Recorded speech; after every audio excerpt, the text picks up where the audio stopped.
have been asked.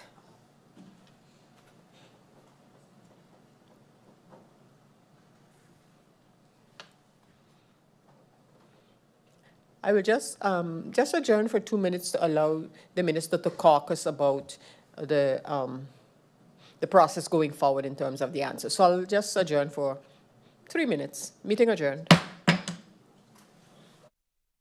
Continue with the Central Committee meeting after a brief adjournment for the minister to caucus regarding the answers to questions posed.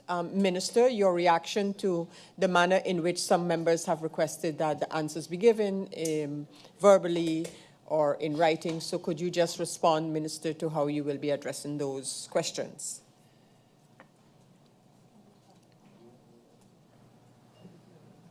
Through you, Madam Chair, the question posed by MP York with regards to the forensic lab and its magnitude, I'll just say straight out, the country does not have any money at this moment with regards to fulfilling that dream that we have, as I too was part of the police force for 17 years, and it has been a talk for a very long time. With the magnitude, we're not talking about basically how big the lab would be. It's basically that you need necessary resources, tools, personnel also to man that lab. And I can tell you from what I know, we only have one expert that studied forensic lab, and that is basically not sufficient at the moment. So of course, once we have the money put in place to recruit, to have those individuals that are trained for it and also develop the lab, then we would no longer need to use NFE, but that is not our case. Sint Maarten is not ready and prepared financially as yet for it, if you want an honest response. The question posed, or clarification, I think, from MP York, through you, Madam Chair, MP Otley, through you, Madam Chair, with regards to the prisoner. Okay. As I said, I'm aware of the situation with the prisoner. The policy still, the policy has to be developed. We do not have any.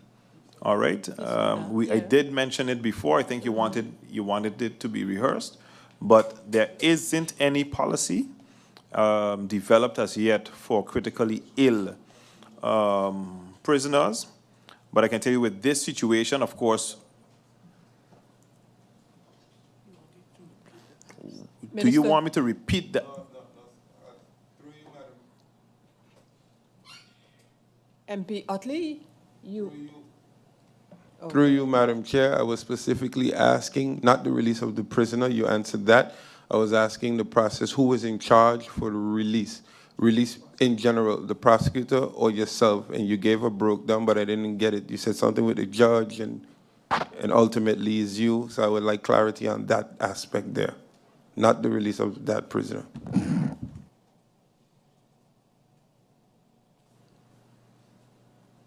Through you, Madam Chair. Minister, yeah.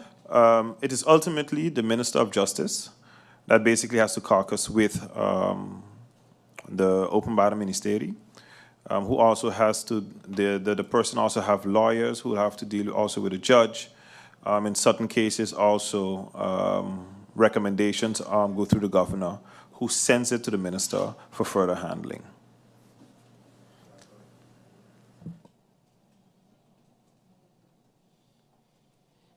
Minister?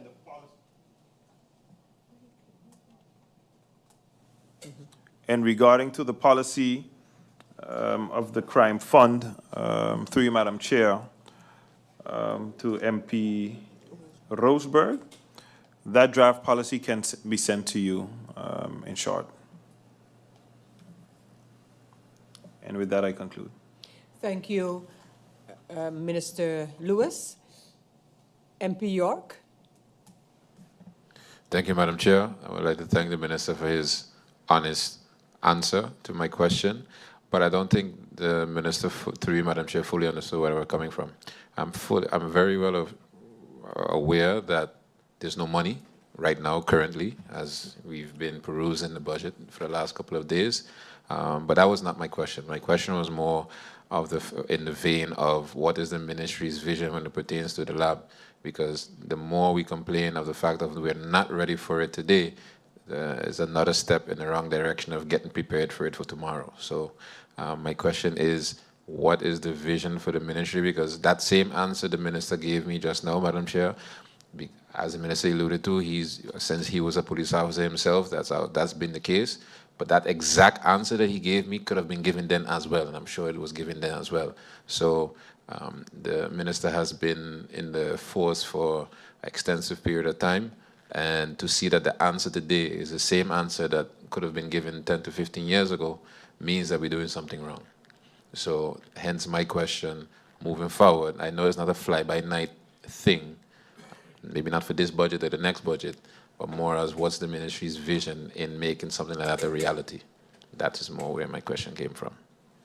Okay, thank you, MP York. MP Roseberg. Thank you, Madam Chair. Just seeing the question of MP York and also my experience and knowing as well that a lot of cases are being sent to the NFE, as the minister mentioned, that hopefully in the future or whenever we will have our lab, it wouldn't have to be sent to NFE.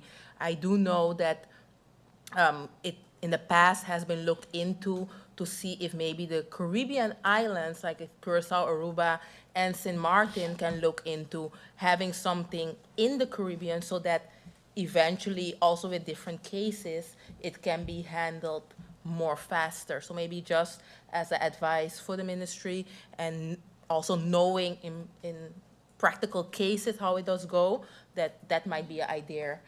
And then in the future to look if Sint Maarten can handle those costs on their own. Just a little input. Thank you for that notification, MP Roseberg. Minister?